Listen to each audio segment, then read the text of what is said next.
ಶ್ರೀ ಗುರುಭ್ಯೋ ನಮಃ. ವಾಲ್ಮೀಕಿ ರಾಮಾಯಣದ ಯುದ್ಧಕಾಂಡದ 16ನೇ ಸರ್ಗ ನಿನ್ನೆ ಸಮಾಪ್ತವಾಗಿತ್ತು. ರಾವಣ ಮತ್ತು ವಿಭೀಷಣರ ನಡುವೆ ಕೋಪಪೂರಿತವಾದಂಥ ವಾಗ್ವಾದ ನಡೆದು ವಿಭೀಷಣ ರಾವಣನನ್ನು ಎಚ್ಚರಿಸಿ ತನ್ನ 4 ಸಹಚರರೊಡನೆ ಆಕಾಶಕ್ಕೆ ಹಾರಿ ಸಮುದ್ರದ ಮತ್ತೊಂದು ತೀರಕ್ಕೆ ಬಂದು ರಾಮನ ಸೈನ್ಯದ ಎದುರಿಗೆ ಆಕಾಶದಲ್ಲಿ ಬಂದು ನಿಂತ್ಕೊಂಡ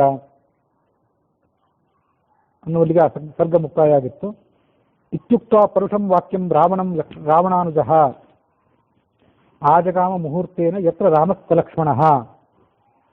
ಆಕಾಶದಲ್ಲಿ ಅವನೇನು ನಿಂತ್ಕೊಂಡಿದ್ದ, ದೊಡ್ಡ ಪರ್ವತದ ಶಿಖರ ನಿಂತ್ಕೊಂಡಂತೆ ಕಾಣಿಸಿತ್ತು. ವಾನರ ನಾಯಕರು ಸಮುದ್ರದ ಸಮೀಪದಲ್ಲಿದ್ದವರು ವಿಭೀಷಣನನ್ನ ಮತ್ತು ಆತನ ಅನುಚರರನ್ನ ನೋಡಿದರು. ವಾನರರಾಜನಾದಂಥ ಸುಗ್ರೀವ ಅವರನ್ನು ನೋಡಿ ತನ್ನ ಸಹಚರರಾದ ವಾನರರ ಜೊತೆ ಸಮಾಲೋಚನೆ ಮಾಡಿ ಪ್ರಾರಂಭ ಮಾಡಿದ. ಹನುಮಂತ ಮೊದಲಾದಂಥ ವಾನರರಿಗೆ ಈ ಮಾತನ್ನು ಹೇಳಿದ. ಅಲ್ಲಿ 4 ಜನ ರಾಕ್ಷಸರು ಮತ್ತು ಅವರ ನಾಯಕ ಒಬ್ಬ ಬರ್ತಿದ್ದಾರೆ, ಇದನ್ನ ನೀವೆಲ್ಲ ನೋಡಿರಿ. ಇವರು ಇಲ್ಲಿಗೆ ಬಂದಿರೋದು ನಿಸ್ಸಂಶಯವಾಗಿ ನಮ್ಮನ್ನ ಸಂಹಾರ ಮಾಡ್ಲಿಕ್ಕಂದೆ, ಇದರಲ್ಲಿ ಯಾವುದೇ ಸಂಶಯವಿಲ್ಲ. ರಾಜನ ಮಾತನ್ನು ಕೇಳಿ ಉತ್ಸಾಹಿಗಳಾದಂಥ ವಾನರರು ಹೀಗೆ ಹೇಳಿದರು, ನೀನು ನಮಗೆ ಶೀಘ್ರವಾಗಿ ಆಜ್ಞೆಯನ್ನು ಮಂಜೂರು ಮಾಡು, ಕ್ಷಣದಲ್ಲೇ ಈ ದುಷ್ಟರಾದ ರಾಕ್ಷಸರನ್ನು ನಾವು ಕೊಂದು ಮುಗಿಸ್ತೇವೆ, ಅವರೆಲ್ಲ ನಮ್ಮಿಂದ ಕೊಲ್ಲಲ್ಪಟ್ಟು ಭೂಮಿಯ ಮೇಲೆ ಬೀಳ್ತಾರೆ. ಹೀಗೆ ವಾನರರು ಪರಸ್ಪರ ಮಾತಾಡ್ಕೊಳ್ತಿದ್ದಾಗ ಆ 5 ಜನ ಸಮುದ್ರದ ಉತ್ತರ ತೀರಕ್ಕೆ ಬಂದು ಆಕಾಶದಲ್ಲಿ ನಿಂತ್ಕೊಂಡ್ರು. ವಾನರ ನಾಯಕರ ಕಡೆ ನೋಡಿ ಸುಗ್ರೀವ ಮೊದಲಾದವರಿಗೆ ಈಗ ವಿಭೀಷಣ ದೃಢವಾದ ದನಿಯಿಂದ ಹೇಳಿದ, ರಾವಣ ಎನ್ನುವ ಹೆಸರಿನ ದುರಾಚಾರಿಯಾದಂಥ ರಾಕ್ಷಸ ಎಲ್ಲ ನಿಶಾಚರರಿಗೆ ಅಧಿಪತಿಯಾಗಿದ್ದಾನೆ. ನಾನು ಅವನ ತಮ್ಮ ವಿಭೀಷಣ ಅಂತ ನನ್ನ ಹೆಸರು. ಆ ರಾವಣ ಜಟಾಯುವನ್ನು ಕೊಂದು ಜನಸ್ಥಾನದಿಂದ ಸೀತೆಯನ್ನು ಅಪಹಾರ ಮಾಡಿಕೊಂಡು ಬಂದ. ಅವಳೀಗ ರಾವಣನ ಸುಪರ್ದಿನಲ್ಲಿದ್ದಾಳೆ. ನಾನು ಆ ರಾವಣನಿಗೆ ಸೀತೆಯನ್ನ ಮರಳಿ ರಾಮನಿಗೆ ಒಪ್ಪಿಸುವಂತ ಬೇಕಾದಷ್ಟು ಬಾರಿ ಬುದ್ಧಿ ಹೇಳಿದೆ. ಆದರೆ ಅವನು ಈಗಾಗಲೇ ಕಾಲದ ಪ್ರಚೋದನೆಗೊಳಗಾಗಿದ್ದಾನೆ, ಹಾಗಾಗಿ ನನ್ನ ಮಾತನ್ನು ಕೇಳಲಿಲ್ಲ. ಅದಲ್ಲದೆ ಕ್ಷುದ್ರನಾದ ದಾಸನೊಬ್ಬನನ್ನ ಗುಲಾಮನನ್ನ ಅವಮಾನಿಸುವಂತೆ ನನ್ನನ್ನು ಅವಮಾನಿಸಿದ. ಆದ್ರಿಂದ ನಾನಿವತ್ತು ಎಲ್ಲವನ್ನೂ ಬಿಟ್ಟು ಇಲ್ಲಿಗೆ ಬಂದಿದ್ದೇನೆ. ತ್ಯಕ್ವಾ ಪುತ್ರಾಂಶ ದಾರಾಂಶ ರಾಘವಂ ಶರಣಂ ಗತಃ. ಅದಕ್ಕಾಗಿ ವಾನರರೇ, ನೀವು ಮಾಡಬೇಕಾದ್ದೇನೆಂದ್ರೆ ಜಗದೇಕ ರಕ್ಷಕನಾದಂಥ ರಾಮನಿಗೆ ವಿಭೀಷಣನು ಬಂದು ಶರಣಾಗತನಾಗಿದ್ದಾನೆ ಎನ್ನುವ ಸಮಾಚಾರವನ್ನು ತಿಳಿಸಿರಿ. ಸುಗ್ರೀವ ಮೊದಲಾದವರು ಅವಸರದಿಂದ ರಾಮನ ಬಳಿಗೆ ಧಾವಿಸಿದರು. ಲಕ್ಷ್ಮಣ ಮತ್ತು ರಾಮರಿಬ್ಬರು ಕೂತ್ಕೊಂಡಿದ್ದಾಗ ಅವರಿಗೆ ಈ ಸಮಾಚಾರವನ್ನ ತಿಳಿಸಿದ. ರಾಮನ ಸ್ಯಾನುಜೋ ಭ್ರಾತ ವಿಭೀಷಣ ಇತಿ ಶ್ರುತಃ ಚತುರ್ಭಿಸ್ತಃ ರಕ್ಷೋಭಿಃ ಭವಂತಂ ಶರಣಂ ಗತಃ ಪ್ರವಿಷ್ಟ ಶತ್ರು ಸೈನ್ಯಂ ಹಿ ಪ್ರಾಪ್ತಶತ್ರು ರತರ್ಕಿತಃ ನಿಹನ್ಯಾದಂತರಂ ಲಬ್ಧ್ವಾ ಉಲೂಕೋ ವಾಯಸಾನಿವ.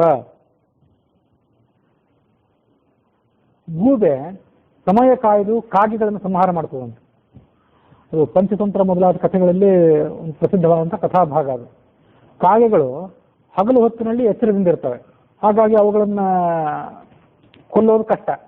ಆದರೆ ರಾತ್ರಿ ಹೊತ್ತು ಕಾಗೆಗಳಿಗೆ ಕಣ್ಣು ಕಾಣಿಸುವಂತಾದಾಗ ಗೂಬೆ ಸಮಯ ಸಾಧಿಸಿ ಅಲ್ಲಿ ಪ್ರವೇಶ ಮಾಡಿ ಆ ಕಾಗೆಗಳ ಮರಿಗಳನ್ನ ಕಬಳಿಸ್ತದೆ. ಕಾಗೆಗಳಿಗೆ ತಾನು ಸಹಚರ, ಅವುಗಳಿಗೆ ಆಪ್ತ ಅನ್ನುವಂತೆ ತೋರಿಸಿಕೊಂಡು ಸಮಯ ಬಂದಾಗ ಕಾಗೆಗಳ ಮರಿಗಳನ್ನ ಮತ್ತು ಕಾಗೆಗಳ ಒಟ್ಟು ಕುಲವನ್ನ ಕಬಳಿಸ್ತದೆ. ಅದರಂತೆ ಈತ ಇವತ್ತು ಶರಣಾಗತನಾಗುವಂತೆ ನೆಪದಿಂದ ನಮ್ಮಲ್ಲಿ ಬಂದಿದ್ದಾನೆ. ಸಮಯ ನೋಡಿ ನಮ್ಮೆಲ್ಲರನ್ನು ಸಂಹಾರ ಮಾಡ್ತಾನೆ, ಹೀಗೆ ನನಗೆ ಭಾವನೆ ಆಗಿದೆ. ಮಂತ್ರೇ ವ್ಯೂಹೇ ನಯೇಚಾರೇ ಯುಕ್ತೋ ಭವಿತುಮರ್ಹಸಿ ವಾನರಾಣಾಂತ ಭದ್ರಂತೆ ಪರೇಶಾಂತ ಪರಂತಪ. ವಾನರರಿಗೆ ಜಯ ಆಗಬೇಕು. ಸುಗ್ರೀವ, ಲಕ್ಷ್ಮಣ, ರಾಮ ನಾವೆಲ್ಲರೂ ಕೂಡ ಇವತ್ತು ರಾವಣನನ್ನು ಸೋಲಿಸಿ ಜಯಶಾಲಿಗಳಾಗಬೇಕು. ಅದಕ್ಕಾಗಿ ಇಲ್ಲಿಗೆ ಬಂದಿದ್ದೇವೆ. ಮಂತ್ರಾಲೋಚನೆ ಮಾಡುವ ವಿಷಯದಲ್ಲಿ, ಸೈನ್ಯದ ವ್ಯೂಹವನ್ನು ಸಿದ್ಧ ಮಾಡುವ ವಿಚಾರದಲ್ಲಿ, ಈ ಎಲ್ಲ ವಿಷಯಗಳಲ್ಲೂ ನಾವು ಮೊದಲು ಮಾಡಬೇಕಾದ್ದೇನೆಂದರೆ ಶತ್ರು ಪಕ್ಷದ ಸೈನಿಕರ ಚಲನವಲನಗಳನ್ನು ಸರಿಯಾಗಿ ಅಭ್ಯಾಸ ಮಾಡಬೇಕು. ಅದನ್ನು ಮಾಡದೇ ಇದ್ರೆ ನಾವು ಅಜಾಗರೂಕತೆಯಿಂದ ಇದ್ದು ಬಿಟ್ರೆ ನಾವು ಮತ್ತು ನಮ್ಮ ಸೈನ್ಯವೆಲ್ಲವೂ ಕೂಡ ಹಾನಿಗೊಳಗಾದೀತು. ಅಂತರ್ಧಾನಗತಾಶ್ಚೇತೆ ರಾಕ್ಷಸ ಕಾಮರೂಪಿಣ ಶೂರಾಶ್ಚ ನಿಕೃತಿಜ್ಞಾಶ್ಚ ತೇಷು ಜಾತಿ ನವಿಶ್ವಸೇತ್. ರಾಕ್ಷಸರು ಯಾವಾಗ ಬೇಕಾದ ಆಗಲು ಯಾವ ಬೇಕಾದ ರೂಪವನ್ನು ಕೂಡ ಧಾರಣೆ ಮಾಡಬಲ್ಲರು ಅಥವಾ ಅದೃಶ್ಯರೂ ಆಗಬಲ್ಲರು. ಶತ್ರುಗಳನ್ನು ವಂಚನೆ ಮಾಡುವುದು ಅವರ ಮೂಲ ಉದ್ದೇಶ. ಹಾಗಾಗಿ ನಾವು ಇವತ್ತು ಅವರ ಕಡೆಯಿಂದ ಎಚ್ಚರಿಕೆಯಿಂದ ಇರಬೇಕು. ಅವ್ರ ಮೇಲೆ ಯಾವ ರೀತಿಯಿಂದ ವಿಶ್ವಾಸ ಇಡಬಾರ್ದು. ಈತ ರಾವಣನ ತಮ್ಮನೇ ಅಲ್ಲವೇ ಇರಬಹುದು, ಬಾಯಿಂದ ಹಾಗೆ ಹೇಳ್ತಿದ್ರು ಕೂಡ ರಾವಣನ ತಮ್ಮ ಅಲ್ಲವೇ ಇರಬಹುದು. ಈತ ಮತ್ತಾರಾಗಿರಬಹುದು ಅಂದ್ರೆ ರಾವಣನ ಗೂಢಚಾರನಾಗಿದ್ದಿರಬಹುದು. ನಮ್ಮಲ್ಲಿ ಈತ ಸೇರಿಸಿಕೊಂಡು ನಮ್ಮಲ್ಲಿ ಪರಸ್ಪರ ಭಿನ್ನಾಭಿಪ್ರಾಯ ಆಗುವಂತೆ ಮಾಡಿ ನಮ್ಮ ಬಲವನ್ನು ಈತ ಕುಗ್ಗಿಸಿ ಬಿಡಬಹುದು. ಮಿತ್ರಾಟವಿ ಬಲಂ ಚೈವ ಮೌಲ್ಯಭೃತ್ಯ ಫಲಂ ತಥಾ ಸರ್ವಮೇತದ್ ಬಲಂ ಗ್ರಾಹ್ಯಂ ವರ್ಜಯತ್ವ ದ್ವಿಷದ್ ಬಲಂ. ಒಬ್ಬ ರಾಜ ತನ್ನ ದೇಶದ ಮೇಲೆ ಮತ್ತೊಬ್ಬರು ಆಕ್ರಮಣ ಮಾಡ್ಲಿಕ್ಕೆ ಬಂದಾಗ ಅಥವಾ ತಾನು ಮುಂದಾಗಿ ಮತ್ತೊಂದು ದೇಶವನ್ನು ಆಕ್ರಮಣ ಮಾಡ್ಲಿಕ್ಕೆ ಹೊರಟಾಗ, ಸೈನ್ಯವನ್ನು ಹೆಚ್ಚು ಮಾಡ್ಕೊಳ್ಬೇಕಾದ ಪ್ರಸಂಗ ಬಂದಾಗ, ಸೈನ್ಯದ ಬಲ ಕಡಿಮೆ ಇದ್ದಾಗ ಮತ್ತಷ್ಟು ಸೈನಿಕರನ್ನು ತನ್ನ ಸೈನ್ಯಕ್ಕೆ ಹೆಚ್ಚಿಸಿಕೊಳ್ಬೇಕಾದಂತಹ ಪ್ರಸಂಗ ಬಂದಾಗ ಎಲ್ಲೆಲ್ಲಿಂದ ಸೈನ್ಯವನ್ನು ಸಂಗ್ರಹ ಮಾಡಬೇಕು ಅಂದ್ರೆ ಇವನಿಗೆ ಯಾರು ಮಿತ್ರ ರಾಜರಿದ್ರೆ ಅವರು ಆಪತ್ಕಾಲಕ್ಕೆ ಅಂತ ಕಳಿಸಿಕೊಟ್ಟಂತಹ ಸೈನ್ಯ ಏನಿರ್ತದೆ ಅದನ್ನು ತನ್ನ ಸೈನ್ಯದ ಜೊತೆಗೆ ಸಮ್ಮೇಳನ ಮಾಡಿಕೊಳ್ಬಹುದು. ಅಥವಾ ಕಾಡು ಜನರನ್ನ, ಇಲ್ಲಿ ತನಕ ಪರಿಚಯ ಇಲ್ಲದೆ ಇದ್ದವರು ಕೂಡ ಯಾರು ಗುಡ್ಡಗಾಡಿನ ಜನರಿರ್ತಾರೆ ಅವರನ್ನು ಕೂಡ ತನ್ನ ಸೈನ್ಯದಲ್ಲಿ ಸೇರಿಸಿಕೊಂಡು ಆ ಮೂಲಕ ದಿಗ್ವಿಜಯಕ್ಕೆ ಮುನ್ನಡೆಯಬಹುದು. ಪರಂಪರಾಗತವಾದಂಥ ಸೈನ್ಯ, ತನ್ನದೇ ಆದ ಸೈನ್ಯ ಏನಿರ್ತದೆ ಅದಕ್ಕೆ ಸಂಬಳ, ಸಾರಿಗೆ, ಸವಲತ್ತು ಇತ್ಯಾದಿಗಳನ್ನು ಕೊಟ್ಟು, ವಿಶೇಷ ಭತ್ಯಗಳನ್ನು ಕೊಟ್ಟು ಅವರನ್ನೇನು ಸೈನ್ಯವನ್ನು ಕಾಪಾಡಿಕೊಂಡಿರ್ತಾರೆ, ಆ ಸೈನ್ಯವನ್ನಾದರೂ ನಂಬಿಕೊಂಡು ಮುಂದುವರಿಯಬಹುದು. ಆದರೆ ಶತ್ರುಗಳಿಗೆ ಸಂಬಂಧಪಟ್ಟಂತ ಯಾವುದೇ ಸೈನ್ಯವನ್ನು ಯಾವತ್ತೂ ಕೂಡ ಸ್ವೀಕಾರ ಮಾಡಬಾರದು. ಅದನ್ನು ಸ್ವೀಕಾರ ಮಾಡಿದರೆ ಆ ಸೈನ್ಯ ಯಾವತ್ತೂ ಕೂಡ ನಮ್ಮ ಕುತ್ತಿಗೆಯನ್ನು ಕೊಯ್ದೀತು ಸಮಯವನ್ನು ನೋಡಿ. ಪ್ರಕೃತ್ಯ ರಾಕ್ಷಸೋಶೇಷ ಭ್ರಾತಾ ಮಿತ್ರಸ್ಯ ವೈ ಪ್ರಭೋ ಆಗತಸ್ಯ ರಿಪೋ ಸಾಕ್ಷಾತ್ ಕಥಮಸ್ಮಿನ್ ಹಿ ವಿಶ್ವಸೇ. ಈ ರಾಮಾಯಣದ ಕೆಲವು ಮಾತುಗಳೇನಿವೆ ಇವು ಸಾರ್ವಕಾಲಿಕವಾದಂಥ ಮಾತುಗಳಿವು. ಶತ್ರುಗಳ ಬಲವನ್ನು ಯಾವತ್ತೂ ಕೂಡ ನಂಬಬಾರದು. ಶತ್ರುಗಳು ನಮ್ಮ ಸೈನ್ಯದೊಳಗೆ ಸೇರಿಕೊಂಡು ರಹಸ್ಯವಾಗಿ ನಮಗೆ ಘಾತ ಮಾಡಿ ಯಾರು ಅಂತ ಮಾತೇನಿಗೆಲ್ಲ ಸುಗ್ರೀವ ಹೇಳಿದ ಮಾತು. ರಾಮ ಅದನ್ನು ಮುಂದೆ ಒಪ್ಪಲಿಲ್ಲ, ಅದು ವಿಷಯ ಬೇರೆ. ರಾಮ ವಿಭೀಷಣನ ಸ್ವಭಾವವನ್ನು ಬಲ್ಲವನಾದ್ರಿಂದ, ಹನುಮಂತನು ಕೂಡ ವಿಭೀಷಣನ ಗುಣ ವ್ಯಕ್ತಿತ್ವಗಳನ್ನು ತೂಗಿ ನೋಡಿ ತಿಳಿದವನಾದ್ರಿಂದ ವಿಭೀಷಣನನ್ನ ಆತನ 4 ಅನುಚರರನ್ನ ತಮ್ಮೊಳಗೆ ಸೇರಿಸ್ಕೊಂಡ್ರು. ಆದರೂ ಕೂಡ ಸಾಮಾನ್ಯವಾಗಿ ನ್ಯಾಯ ಏನು, ನೀತಿ ಏನಂದ್ರೆ ಶತ್ರುಗಳ ಬಲವನ್ನು ತನ್ನ ಒಳಗೆ ಸೇರಿಸ್ಕೊಳ್ಬಾರ್ದು. ಈ ಮಾತನ್ನು ಸರಿಯಾಗಿ ಅಭ್ಯಾಸ ಮಾಡಿದ್ದಕ್ಕೆ ಕಾರಣಕ್ಕಾಗಿ ನಮ್ಮ ಸುಪ್ರಸಿದ್ಧವಾದ ವಿಜಯನಗರ ಸಾಮ್ರಾಜ್ಯ ಹೇಳಿ ಹೆಸರಿಳಿದಂತಾಯ್ತು. ಈ ಅಳಿಯ ರಾಮರಾಯ ಅಂತಿದ್ದ ವಿಜಯನಗರದ ಅಧಿಪತಿಯಾಗಿದ್ದ. ಅವನ ಕಾಲದಲ್ಲಿ ಕೆಲವು ಮುಸ್ಲಿಂ ರಾಜರನ್ನು ಆಕ್ರಮಿಸಬೇಕಾದ ಪ್ರಸಂಗ ಬಂದಾಗ ಇನ್ನು ಕೆಲವು ಮುಸ್ಲಿಂ ರಾಜರು ಈತನ ಸೈನ್ಯದ ಒಳಗೆ ಪ್ರವೇಶ ಪಡೆದಿದ್ರು, ಹಿಂದೆನೇ ಪ್ರವೇಶ ಪಡೆದಿದ್ರು. ಅವರು ನಿರ್ಣಾಯಕವಾದಂತಹ ಯುದ್ಧ ಸಂದರ್ಭ ಬಂದಾಗ ಈ ರಾಮರಾಯನಿಗೆ ಕೈ ಕೊಟ್ಟು ಆ ತಮ್ಮ ಗುಂಪನ್ನು ಸೇರಿಕೊಂಡು ಇದನ್ನು ಧ್ವಂಸ ಮಾಡಿದರು. ಯಾವತ್ತಾದ್ರೂ ಹೀಗೆ ಶತ್ರುಗಳ ಬಲ ಮೂಲತಃ ಯಾವ 2 ಗುಂಪುಗಳಲ್ಲಿ ವಿರೋಧ ಇರ್ತದೋ ಅಂಥ ಗುಂಪುಗಳನ್ನ ನಂಬಿ ಅವರ ಮರ್ಜಿಯನ್ನು ಕಾಯೋದು, ಅವರ ಪ್ರೀತಿಗೆ ಪಾತ್ರರಾಗುವಂತೆ ನಡ್ಕೊಳ್ಳೋದೇನಿದೆ ಅದು ದೇಶದ ಘಾತಕ್ಕೆ ಕಾರಣ. ಅದನ್ನು ನಮ್ಮ ಆಡಳಿತಗಾರರು ಸರಿಯಾಗಿ ಅರ್ಥ ಮಾಡ್ಕೊಂಡಿಲ್ಲ. ಆದ ಕಾರಣದಿಂದಲೇ ಇದು ದೇಶದ ಧರ್ಮ, ಸಂಸ್ಕೃತಿ ಮತ್ತು ಅದರ ಗಡಿ ಭಾಗಗಳಿಗೆ ಯಾವತ್ತೂ ಕೂಡ ಹಾನಿ ತಪ್ಪಿದ್ದಲ್ಲ. ಪ್ರಕೃತ್ಯ ರಾಕ್ಷಸೋಶೇಷ. ಈ ವಿಭೀಷಣ ಏನಿದ್ದಾನೆ ಸ್ವಭಾವತಃ ರಾಕ್ಷಸನೇ. ಇವನು ಬೇರೆ ಯಾರೋ ದೇವತೆಗಳ ಗುಂಪಿಗೆ ಸೇರಿದವನಾಗಿದ್ದು ರಾವಣನ ಕಡೆ ಸ್ವಲ್ಪ ಕಾಲದಿಂದ ಇದ್ದಾನೆ, ಇವತ್ತು ರಾವಣನನ್ನು ಬಿಟ್ಟು ಬಂದಿದ್ದಾನೆ ಅಂತಲ್ಲ, ರಾವಣನ ಜೊತೆಗೆ ಹುಟ್ಟಿದವನು, ಮೂಲತಃ ರಾಕ್ಷಸನೇ. ಧಾತಾ ಮಿತ್ರಸ್ಯ ವೈಪ್ರಭೋ, ಶತ್ರುವಿನ ತಮ್ಮ ಆಗಿದ್ದಾನೆ ಇವನು. ಇಂಥವನ ಮೇಲೆ ವಿಶ್ವಾಸ ಇಡೋದು ಹೇಗೆ? ರಾವಣನೇ ಈ ವಿಭೀಷಣನ ಕಳಿಸಿದ್ದಿರ್ಬೇಕು ಇಲ್ಲಿಗೆ. ನಾವು ಅದರಿಂದ ಆ ವಿಷಯದಲ್ಲಿ ಎಚ್ಚರಿಕೆಯಿಂದಿರಬೇಕು. ರಾಕ್ಷಸರು ಮಾಯಾವಿಗಳಾದ್ರಿಂದ ಈತ ಸಾತ್ವಿಕನಂತೆ ವೇಷ ತೊಟ್ಟುಕೊಂಡು ಇಲ್ಲಿಗೆ ಬಂದಿದ್ದಿರಬಹುದು. ಸಮಯ ನೋಡಿ ನಿನ್ನಂದನಾದ್ರೂ ಲಕ್ಷ್ಮಣನನ್ನಾದ್ರೂ ನನ್ನನ್ನಾದ್ರೂ ಕೊಂದು ಬಿಡಬಹುದು. ಅದಕ್ಕಾಗಿ ಈ 4 ಅನುಚರರನ್ನ ಆತನನ್ನ ಕೂಡಲೇ ನಾವು ಕೊನೆಗಾಣಿಸಬೇಕು ಅಂದ ಸುಗ್ರೀವ. ಆಗ ರಾಮ ಆ ಸುಗ್ರೀವನ ಮಾತುಗಳನ್ನ ಕೇಳಿ ತೂಗಿ ನೋಡಿ ಮುಂದೆ ತನ್ನ ಬಳಿ ಇದ್ದಂಥ ಹನುಮಂತ ಮೊದಲಾದ ಉಳಿದ ಸೇನಾಪತಿಗಳೇನಿದ್ರು ಅವರಿಗೆ ಹೀಗೆ ಹೇಳಿದ. ವಾನರರಾಜನ ಅಂತ ಸುಗ್ರೀವ ತನ್ನ ಅಭಿಪ್ರಾಯವನ್ನು ಮಂಡಿಸಿದ್ದನ್ನ ನೀವೆಲ್ಲ ಕೇಳಿದಿರಿ. ಅವನು ಹೇಳಿದಂಥ ಅಭಿಪ್ರಾಯ ಯುಕ್ತವಾಗಿ ಕಾಣ್ತಾ ಇದೆ. ಅದಲ್ಲದೆ ನೀವು ಎಲ್ಲರೂ ಕೂಡ ನಿಮ್ಮ ನಿಮ್ಮ ಅಭಿಪ್ರಾಯಗಳನ್ನ ಮುಕ್ತವಾಗಿ ಇಲ್ಲಿ ಮಂಡಿಸಿರಿ ಅಂತ ಹೇಳಿದ. ಆಗ ಎಲ್ಲರೂ ಕೂಡ ತಮ್ಮ ಮನಸ್ಸಿನ ಜಾಡ್ಯವನ್ನು ತೊರೆದು ಆದರಪೂರ್ವಕವಾಗಿ ಭಕ್ತಿಪೂರ್ವಕವಾಗಿ ರಾಮನಿಗೆ ಈ ಅಭಿಪ್ರಾಯಗಳನ್ನು ಹೇಳಲಿಕ್ಕೆ ಪ್ರಾರಂಭ ಮಾಡಿದರು. ರಾಘವನೇ, ಭಗವಂತನೇ, 3 ಲೋಕದಲ್ಲಿ ನಿನಗೆ ತಿಳಿಯದಿದ್ದ ವಿಷಯ ಯಾವುದೂ ಇಲ್ಲ. ಅವರೆಲ್ಲ ರಾಮನನ್ನ ವಿಷ್ಣು ಸ್ವರೂಪ ಅಂತ ತಿಳಿದವರೇ ಆಗಿದ್ರು. ಆದರೂ ನಾವೆಲ್ಲ ನಿನ್ನ ಭಕ್ತರು, ನಿನ್ನ ಸುಹೃತ್ಗಳು. ಆ ಕಾರಣಕ್ಕಾಗಿ ನೀನು ಸಲಹೆ ಕೇಳಿದಾಗ ಸಲಹೆ ಕೊಡೋದು ನಮ್ಮ ಸೇವೆ ಆಗಿದೆ. ನಿನಗೆ ಗೊತ್ತಿಲ್ಲ ಅಂತ ಕೊಡೋದಂತಲ್ಲ, ನಮ್ಮ ಸೇವೆ ಅನ್ನೋ ಕಾರಣಕ್ಕಾಗಿ ನಾವು ಸಲಹೆ ಕೊಡ್ತೇವೆ. ಮತ್ತು ನಾವು ನಿನ್ನ ಸೇವಕರು ಅನ್ನೋದನ್ನು ಜಗತ್ತಿಗೂ ಕೂಡ ನೀನು ತೋರಿಸಬೇಕಾಗಿದೆ. ಅದಕ್ಕಾಗಿ ಹೀಗೆ ಹೇಳಿಕೊಡ್ತಾ ಇದ್ದೇವೆ. ತ್ವಂ ಹಿ ಸತ್ಯವ್ರತ ಶೂರ ಧಾರ್ಮಿಕೋ ದೃಢ ವಿಕ್ರಮ ಪರೀಕ್ಷಕಾರಿ ಸ್ಮೃತಿವಾನ್ ಸೃಷ್ಟಾತ್ಮ ಸುಹೃತ್ಸು ಚ. ನೀನು ಸತ್ಯವ್ರತ, ಶೂರ, ಧರ್ಮಾತ್ಮ, ಯುಕ್ತಾಯುಕ್ತಗಳನ್ನ ಪರಿಗಣನೆ ಮಾಡಿ ಕಾರ್ಯವನ್ನು ಮಾಡುವಂಥವನು. ಮಿತ್ರರಲ್ಲಿ ವಿಶ್ವಾಸ ಇಡುತ್ತೆ, ಶತ್ರುಗಳನ್ನು ದೂರ ಇಡುತ್ತೆ. ಇದೆಲ್ಲ ನಿನಗೆ ಗೊತ್ತಿದ್ದಿದ್ದೆ. ಆದರೂ ಕೂಡ ನೀನು ಕೇಳ್ತಿದ್ದಿ ಅಂತ ನಾವೆಲ್ಲರೂ ಒಬ್ಬೊಬ್ಬರಾಗಿ ಸರಪಳಿಯ ಮೇಲೆ ನಮ್ಮ ಅಭಿಪ್ರಾಯಗಳನ್ನು ಮಂಡಿಸ್ತೇವೆ ಅಂತ ಹೇಳಿದ. ಮೊದಲು ಯುವರಾಜನ ಅಂತ ಅಂಗದ ಈ ಮಾತನ್ನು ಹೇಳಿದ. ಶತ್ರು ಸಕಾಶಾತ್ ಸಂಪ್ರಾಪ್ತ, ಶತ್ರುವಿನ ಕಡೆಯಿಂದ ಬಂದವನು ಇವನು. ಸರ್ವಥಾ ಶಂಕೆಯವಹಿ, ಈತನನ್ನು ನಾವು ಎಳ್ಳಷ್ಟು ನಂಬಬಾರದು. ಮೊದಲು ಈತನ ಬಗ್ಗೆ ಸಂಶಯ ಪಡಬೇಕು ನಾವು. ವಿಶ್ವಾಸಯೋಗ್ಯ ಸಹಸಾ ನಕರ್ತವ್ಯೋ ವಿಭೀಷಣ, ಒಮ್ಮೆಲೆ ಆತನನ್ನ ನಮ್ಮ ವಿಶ್ವಾಸದ ಚರ್ಚೆಗೆ ನಾವು ತಗೊಳ್ಬಾರದು. ಛಾದಯಿತ್ವ ಆತ್ಮಭಾವಂ ಹಿ ಚರಂತಿ ಶಟಬುದ್ಧಯ ಪ್ರಹರಂತಿ ಚ ರಂಧ್ರೇಶು ಸಹ ಅನರ್ಥ ಸುಮಹಾನ್ ಭವೇತ್.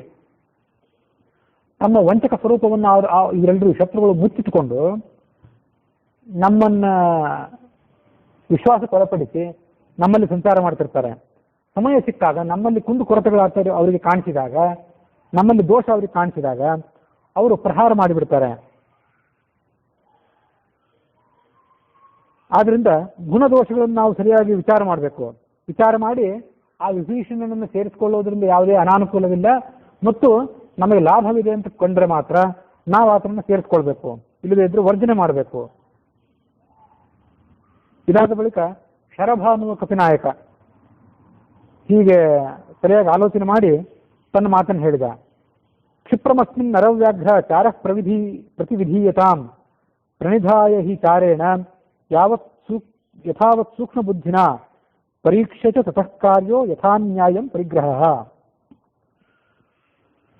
ಮಹಾರಾಜನೇ ರಾಮಚಂದ್ರ, ಆ ವಿಭೀಷಣನ ಆಂತರಿಕ ಸ್ವರೂಪ ಏನು ಅನ್ನೋದನ್ನು ತಿಳ್ಕೊಳ್ಳಿಕ್ಕಾಗಿ ನಮ್ಮ ಕಡೆ ಒಬ್ಬ ಗುಪ್ತಚಾರನನ್ನು ನಾವು ಅಲ್ಲಿ ಕಳಿಸೋಣ. ನಮ್ಮ ಗುಪ್ತಚಾರ ತನ್ನ ಬುದ್ಧಿವಂತಿಕೆಯನ್ನು ಉಪಯೋಗಿಸಿ ಆ ವಿಭೀಷಣನ ಅಂತರಂಗವನ್ನು ತೂಗಿ ನೋಡಲಿ. ಅದಾದ್ಮೇಲೆ ಆತನನ್ನು ಸ್ವೀಕಾರ ಮಾಡೋದಾಗಲಿ ಪರಿತ್ಯಾಗ ಮಾಡೋದನ್ನಾಗಲಿ ನಾವು ನಿರ್ಧರಿಸಬಹುದು. ಅದಾದ ಬಳಿಕ ವಿದ್ವಾಂಸರ ಅಂತ ಜಾಂಬವಂತ ತನ್ನ ಈ ಅಭಿಪ್ರಾಯವನ್ನು ಹೇಳಿದ. ಬದ್ಧ ವೈರಾಟ್ಯ ಪಾಪಾಚ್ಯ, ರಾವಣನಿಗೂ ಬದ್ಧ ವೈರವಿದೆ. ಅದಲ್ಲದೆ ರಾವಣ ಮೂಲತಃ ಪಾಪಿಷ್ಠ. ಅದೇಶ ಕಾಲೇ ಸಂಪ್ರಾಪ್ತ, ಒಂದೇ ಶತ್ರುವಿನ ಕಡೆಯಿಂದ ಬಂದರೂ ಕೂಡ ಸರಿಯಾದ ಸಮಯದಲ್ಲಿ ಸರಿಯಾದ ದೇಶದಲ್ಲಿ ಬಂದಿದ್ದಾನೇನೋ ಅಂತ ಅನ್ನೋದನ್ನು ನಾವು ನೋಡ್ಬೇಕು. ಇದು ಈ ತಕ್ಕಂಥ ಸಂದರ್ಭ ಏನಿದೆ ಇದು ಸರಿಯಾದ ಸಂದರ್ಭವಲ್ಲ ಅಂತ ಜಾಂಬವಂತನ ಮಾತು. ಯಾಕೆಂದ್ರೆ ಒಂದು ವೇಳೆ ಬರೋದಾಗಿದ್ದರೆ ಆತ ಮೊದಲೇ ಬರ್ಬೋದಿತ್ತು. ರಾವಣ ಸೀತೆಯನ್ನು ಅಪಹಾರ ಮಾಡಿದ ಕೂಡಲೇ ಆವಾಗಲೇ ರಾವಣನ ಪಕ್ಷವನ್ನು ಬಿಟ್ಟು ಆತ ಬರಬಹುದಿತ್ತು.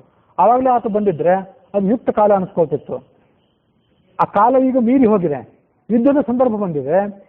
ಯುದ್ಧದ ಸಂದರ್ಭ ಬಂದಾಗ ನಮ್ಮ ಸೈನ್ಯದ ಛಾವಣಿಯೊಳಗೆ ಈತನನ್ನು ಸೇರಿಸ್ಕೊಳ್ಳೋದು ಇದು ಕಾಲೋಚಿತವಾಗಲಿಕ್ಕಿಲ್ಲ, ದೇಶೋಚಿತವೂ ಕೂಡ ಅಲ್ಲ. ಇದು ನಾವು ನಮ್ಮ ದೇಶದಲ್ಲಿದ್ದಾಗ, ಕಿಷ್ಕಿಂಧ ದೇಶ ನಮ್ಮ ದೇಶದಲ್ಲಿ ಆತ ಬಂದಾಗ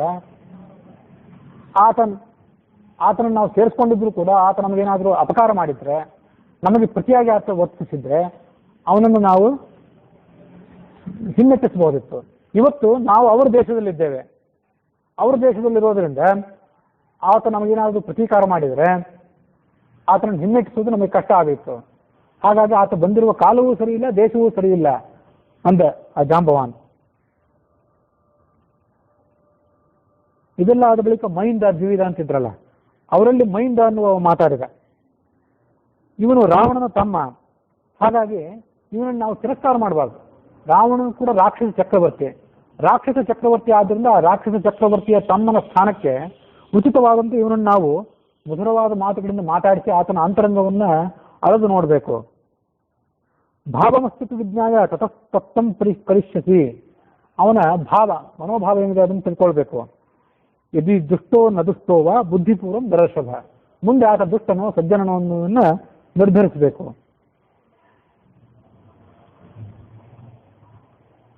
ಇದಾದ ಬಳಿಕ ಹನುಮಂತ ಮಾತಾಡಿದಂತೆ. ಅದು ಹನುಮಂತನ ಮಾತು ಹೇಗಿತ್ತು ಹಿಂದೆ ನಾವು ಅದನ್ನು ಸುಂದರಕಾಂಡದಲ್ಲಿ, ಕಿಷ್ಕಿಂಧ ಕಾಂಡದಲ್ಲೆಲ್ಲ ನೋಡಿದ್ವಿ. ಶಾಸ್ತ್ರಾಭ್ಯಾಸ ಮಾಡಿದರ ಮೂಲಕವಾಗಿ ಸಂಸ್ಕಾರ ಸಂಪನ್ನವಾಗಿತ್ತು ಆ ಹನುಮಂತನ ಮಾತು. ಕೇಳಲಿಕ್ಕೆ ಇಂಪಾಗಿತ್ತು, ಅರ್ಥವತ್ತಾಗಿತ್ತು, ಸಾರಭೂತವಾಗಿತ್ತು, ಸುಂದರವಾಗಿತ್ತು. ಮತ್ತಷ್ಟು ಕೇಳಬೇಕು ಈತನ ಮಾತು ಅನಿಸುವಂತಿತ್ತು. ಸಂಕ್ಷಿಪ್ತವಾಗಿತ್ತು, ಅನವಶ್ಯಕವಾದ ಕೊರತೆ ಅಲ್ಲಿರಲಿಲ್ಲ. ನ ಭವಂತಂ ಅತಿಶ್ರೇಷ್ಠಂ ಸಮರ್ಥಂ ವದತಾಂ ವರಂ ಅತಿಶಾಯಯಿತುಂ ಶಕ್ತಃ ಬೃಹಸ್ಪತಿರಪಿ ಬ್ರುವನ್. ಪ್ರಭುವೇ, ನೀನು ಬುದ್ಧಿವಂತರಲ್ಲಿ ಅತ್ಯಂತ ಶ್ರೇಷ್ಠ, ಸಮರ್ಥ, ವಾಗ್ಮಿಗಳಲ್ಲಿ ಶ್ರೇಷ್ಠ ನೀನು. ಬೃಹಸ್ಪತಿ ಆದರೂ ಕೂಡ ನಿನ್ನಂತೆ ಆಲೋಚನೆ ಮಾಡಲಾರ, ನಿನ್ನಂತೆ ಮಾತು ಆಡಲಾರ. ಆದರೆ ನಾನು ನಿನ್ನೆದುರಿಗೆ ಈ ಮಾತನ್ನು ಯಾಕೆ ಹೇಳ್ತಿದ್ದೇನೆ ಅಂದರೆ, ನೀನು ಹೇಳು, ಅಭಿಪ್ರಾಯವನ್ನು ಮಂಡಿಸಿರಿ ಎಲ್ಲರೂ ಅಂತ ನನಗೆ ಆದೇಶಿಸಿದೆ. ಆದ್ದರಿಂದ ನಾನು ಮಾತಾಡ್ತಿದ್ದೇನೆ. ವಾದ ಮಾಡಬೇಕು ಅನ್ನೋ ಚಪಲ ನನಗಿಲ್ಲ. ನನ್ನ ಪ್ರತಿಷ್ಠೆಯನ್ನ ಎಲ್ಲರೂ ಸೇರಿದಂಥ ಒಂದು ಸಂದರ್ಭದಲ್ಲಿ ಎಲ್ಲರ ಮುಂದೆ ತೋರಿಸ್ಕೊಳ್ಬೇಕು ಅನ್ನುವಂಥ, ನನ್ನ ಪ್ರತಿಷ್ಠೆಯನ್ನು ನೆರೆಯಬೇಕು ಅನ್ನುವಂಥ ಭಾವ ನನಗಿಲ್ಲ. ಸ್ಪರ್ಧೆಯೂ ನನಗಿಲ್ಲ. ಇಲ್ಲಿ ತನಕ ಹಿರಿಯರಾದವರು ಕಿರಿಯರಾದವರೆಲ್ಲ ಹೇಳಿದ್ದಾರೆ. ಅವರೆಲ್ಲ ಹೇಳಿದ್ದಕ್ಕಿಂತ ಹೊರತಾಗಿ ಒಂದು ವಿಶಿಷ್ಟವಾದ ಸಂಗತಿಯನ್ನು ಹೇಳಿ ನನ್ನ ಹಿರಿಮೆಯನ್ನು ಸಾಧಿಸಿಕೊಳ್ಬೇಕು ಅನ್ನುವ ಅಭಿಪ್ರಾಯವೂ ನನಗಿಲ್ಲ. ಎಲ್ಲಕ್ಕಿಂತ ಹೆಚ್ಚು ಬುದ್ಧಿವಂತ ಅಂತ ಕೂಡ ನಾನು ಭಾವಿಸಿಲ್ಲ. ಆತ ಬುದ್ಧಿವಂತನೇ ಆಗಿದ್ದಿರಬಹುದು, ಆದ್ರೆ ಆತ ಹಾಗೆ ಹೇಳ್ಕೊಳ್ತಿರ್ಲಿಲ್ಲ. ಅಥವಾ ಬೇರೆ ಯಾವ ಕಾಮನೆಯೂ ನನಗಿಲ್ಲ. ಆದರೆ ಕಾರ್ಯ ಗೌರವ ಇದೆ, ಕಾರ್ಯ ಬಹಳ ಸೂಕ್ಷ್ಮವಾಗಿದೆ. ಈಗ ನಾವು ಕೈಗೆತ್ತಿಕೊಂಡಿರುವಂಥ ಕಾರ್ಯ, ಅದಕ್ಕಾಗಿ ನಾನು ಮಾತಾಡಬೇಕಾಗಿದೆ. ಅಂಗರಾದಿಗಳು ಇವರೆಲ್ಲರೂ ಈಗ ಆಕಾಶದಲ್ಲಿ ಸ್ತಬ್ಧನಾಗಿ ನಿಂತಿರುವಂತಹ ವಿಭೀಷಣನನ್ನ ನಮ್ಮ ಸೈನ್ಯಕ್ಕೆ ಕರೆದುಕೊಂಡು ಬರೋದು ಸಂಬಂಧಪಟ್ಟಂತೆ ಏನೇನು ಹೇಳಬೇಕಾಗಿತ್ತೋ ಅದನ್ನೆಲ್ಲವನ್ನು ಹೇಳಿದ್ದಾರೆ. ಆದರೆ ಅವ್ರು ಹೇಳಿದಂಥ ಮಾತುಗಳು ದೋಷರಹಿತವಾಗಿವೆ ಅಂತ ನನಗೆ ಅನಿಸ್ತಿಲ್ಲ. ಅದರಲ್ಲಿ ದೋಷಗಳಿವೆ. ಆ ವಿಭೀಷಣನನ್ನು ಪರೀಕ್ಷೆ ಮಾಡಲಿಕ್ಕಾಗಲಿ, ಆತನನ್ನು ಅಳೆದು ನೋಡ್ಲಿಕ್ಕಾಗಲಿ ಇದು ಸರಿಯಾದ ಸಂದರ್ಭವೂ ಅಲ್ಲ ಅಂತ ನನಗನಿಸ್ತದೆ. ವಿಭೀಷಣ ಆಶ್ರಯ ಕೊಡ್ಲಿಕ್ಕೆ ಯೋಗ್ಯನೇ ಅಲ್ಲವೇ ಅಂತ ನಾವು ತಿಳ್ಕೊಳ್ಬೇಕಾದ್ರೆ ಆತನಿಗೆ ಯಾವುದಾದ್ರೂ ಒಂದು ಕಾರ್ಯವನ್ನು ವಹಿಸಿಕೊಡ್ಬೇಕು. ಕೃತೇ ನಿಯೋಗ ಸಾಮರ್ಥ್ಯಂ ಅವಬೋಧಂ ನ ಶಕ್ಯತೆ. ಒಂದು ಕೆಲಸವನ್ನು ಆತನಿಗೆ ಒಪ್ಪಿಸಿಕೊಟ್ಟು ಆ ಕೆಲಸವನ್ನು ಆತ ಹೇಗೆ ಮಾಡ್ತಾನೆ, ಕೆಲಸವನ್ನು ಮಾಡೋದ್ರಲ್ಲಿ ಯಾವ ಸಾಮರ್ಥ್ಯವನ್ನು ಆತ ಬಳಕೆ ಮಾಡ್ಕೋತಾನೆ ಅಂತ ಅನ್ನೋದನ್ನು ಗಮನಿಸಿ ಆತನ ವ್ಯಕ್ತಿತ್ವವನ್ನು ನಾವು ಅಳೆಯಬೇಕು. ಆದರೆ ಅವನಿಗೆ ಯಾವ ಕೆಲಸವನ್ನು ನಾವು ಇವತ್ತು ಒಪ್ಪಿಸಿಕೊಡುವಂತಿದ್ದೇವೆ, ಅಂಥ ಕೆಲಸ ನಮ್ಮಲ್ಲಿ ಯಾವುದಿದೆ? ನಮ್ಮ ಪಕ್ಷಕ್ಕೆ ಬಂದ ಕೂಡಲೇ ಆತನಿಗೆ ಯಾವುದಾದ್ರು ಒಂದು ಕೆಲಸವನ್ನು ಒಪ್ಪಿಸಿಕೊಟ್ಟು ಬಿಟ್ರೆ ಅದು ಸರಿ ಆಗ್ಲಿಕ್ಕಿಲ್ಲ, ಅದು ನಮಗೆ ಘಾತಕ ಆದೀತು. ಗುಪ್ತಚಾರರನ್ನು ಕಳಿಸಿ ಆತನ ಅಂತರಂಗವನ್ನು ತಿಳ್ಕೊಳ್ಬೇಕು ಅಂತ ನೀವು ಹೇಳ್ತಿದ್ದೀರಿ, ಅದು ಸರಿಯಲ್ಲ ಅಂತ ಈ ಹನುಮಂತ. ಏಕೆಂದ್ರೆ ಯಾವ ರಾಜ ನಮ್ಮಿಂದ ದೂರ ಇರ್ತಾನಲ್ಲ, ದೇಶಾಂತರದಲ್ಲಿ ಇರ್ತಾನಲ್ಲ, ಅವನ ಕಡೆಗೆ ಗುಪ್ತಚಾರರನ್ನು ಕಳಿಸ್ಬೇಕು. ಯಾವ ರಾಜನ ವಿಷಯವಾಗಿ ನಮಗೇನೂ ತಿಳಿದಿಲ್ಲವೋ ಇಲ್ಲಿಯ ತನಕ ಆತನ ಬಳಿಗೆ ಗೂಢಚಾರರನ್ನು ಕಳಿಸ್ಬೇಕು. ಈ ವಿಭೀಷಣ ಇವತ್ತು ನಮ್ಮ ಸಮೀಪದಲ್ಲೇ ಇದ್ದಾನೆ ಮತ್ತು ಆತ ಯಾರು ಅಂತ ನಮಗೆಲ್ಲ ಗೊತ್ತಾಗ್ಬಿಟ್ಟಿದೆ. ಆತ ಯಾರು ಅಂತ ಅನ್ನೋದನ್ನು ತಾನೇ ಹೇಳ್ಕೊಂಡಿದ್ದಾನೆ. ಮತ್ತು ನಾನು ಲಂಕಾನಗರವನ್ನು ಹೊಕ್ಕು ಅಲ್ಲಿ ರಾಕ್ಷಸ ರಾಜನಾದ ರಾವಣನ ಪ್ರತಿಯೊಬ್ಬ ಮಂತ್ರಿ ಆತನ ಆಪ್ತೇಷ್ಟರೆಲ್ಲರನ್ನು ತೂಗಿ ನೋಡಿ ಬಂದಿದ್ದೇನೆ ಇಲ್ಲಿಗೆ. ಇಷ್ಟರ ಮೇಲೆ ಆತ ತಾನೇ ಹೇಳ್ಕೊಂಡಿದ್ದಾನೆ ಎಲ್ಲವನ್ನು, ಸಂಗತಿಯನ್ನು. ಎಲ್ಲ ಸಂಗತಿಯೂ ಕೂಡ ಅಂಗೈಯಲ್ಲಿನ ಕನ್ನಡಿಯಂತೆ ಸ್ಪಷ್ಟವಾಗಿರುವಾಗ ನಾವು ಗೂಢಚಾರರನ್ನು ಅಲ್ಲಿ ಕಳಿಸಿ ತಿಳ್ಕೊಳ್ಬೇಕಾದಂಥ ಹೊಸ ಸಂಗತಿ ಏನಿದೆ? ವಿಭೀಷಣ ಬಂದಿರುವ ಕಾಲವಾಗಲಿ ಸ್ಥಳವಾಗಲಿ ಸರಿಯಿಲ್ಲ ಅಂತ ಜಾಂಬುವಂತ ಹೇಳಿದ. ಅದು ಕೂಡ ನನಗೆ ಉಚಿತವಾಗಿ ಕಂಡಿಲ್ಲ ಅಂದ ಹನುಮಂತ. ವಿಭೀಷಣ ಬರ್ಲಿಕ್ಕೆ ಇದು ಸರಿಯಾದ ಕಾಲವಾಗಿದೆ. ಯಾಕೆಂದ್ರೆ ವಿಭೀಷಣ ಒಬ್ಬ ನೀಚನ ಕಡೆಯಿಂದ ಹೊರಟು ಸತ್ಪುರುಷನ ಕಡೆಗೆ ಬಂದಿದ್ದಾನೆ. ಸತ್ಪುರುಷನನ್ನು ಬಿಟ್ಟು ಪರಿತ್ಯಾಗ ಮಾಡಿ ಸತ್ಪುರುಷನಿಗೆ ಕೈ ಕೊಟ್ಟು ನೀಚ ಪುರುಷನ ಕಡೆ ಬಂದಿದ್ರೆ ಆ ಬಂದವನ ವ್ಯಕ್ತಿತ್ವ ಎಂಥದ್ದು ಗೊತ್ತಾಗ್ತಿತ್ತು. ಸ್ವಯಂ ತಾನು ನೀಚ ಆದ್ದರಿಂದ ಸತ್ಪುರುಷನ ಸಹವಾಸ ಆತನಿಗೆ ಒಗ್ಗದೆ ನೀಚರ ಕಡೆಗೆ ಬಂದಿದ್ದಾನೆ ಅಂತ ತಿಳ್ಕೊಳ್ಬಹುದಿತ್ತು. ಈತ ನೀಚನನ್ನು ಬಿಟ್ಟು ದುಷ್ಟ ಪುರುಷನನ್ನು ಬಿಟ್ಟು ಸತ್ಪುರುಷನ ಬಳಿಗೆ ಸಾರಿ ಬಂದಿದ್ದಾನೆ. ಹಾಗಾಗಿ ಇದು ಈತನ ಸದ್ಭಾವವನ್ನೇ ತೋರಿಸ್ತದೆ ಅಂದ ಆ ಹನುಮಂತ. ಅದಲ್ಲದೆ ರಾವಣ ಸೀತೆನ ಅಪಹಾರ ಮಾಡಿದ ಬಳಿಕ ಅನೇಕ ಬಾರಿ ವಿಭೀಷಣ ಆತನಿಗೆ ಅದನ್ನ ಹೇಳಿದ್ದಿರಬಹುದು. ಹೇಳಿದಂಥ ಸಂಗತಿಗಳನ್ನ ರಾವಣ ಮನವರಿಕೆ ಮಾಡಿಕೊಳ್ಳಿಲ್ಲ. ಸಾಕಷ್ಟು ಬಾರಿ ಹೇಳಿದರೂ ಕೂಡ ಬುದ್ಧಿವಾದವೆಲ್ಲ ವ್ಯರ್ಥವಾದ ಮೇಲೆ ವಿಭೀಷಣ ಇವತ್ತು ಇಲ್ಲಿಗೆ ಬಂದಿದ್ದಾನೆ. ಕಾಲವೂ ಸರಿಯಾಗಿದೆ, ದೇಶವೂ ಸರಿಯಾಗಿದೆ ಅಂದ ಹನುಮಂತ. ರಾವಣನಲ್ಲಿರುವಂತಹ ದುಷ್ಟತೆಯನ್ನ, ರಾಮನಲ್ಲಿರುವಂತಹ ಪರಾಕ್ರಮವನ್ನು ನೋಡಿ ಬಂದಿದ್ದಾನೆ. ಇನ್ನೂ ಒಂದು ವಿಷಯ ಇದೆ. ಅದೇನೆಂದ್ರೆ ವಿಭೀಷಣನಿಗೆ ರಾಮನ, ಸುಗ್ರೀವನ, ವಾಲಿಯ ಎಲ್ಲ ಚರಿತ್ರೆ ಹಿನ್ನೆಲೆ ಎಲ್ಲ ಗೊತ್ತು.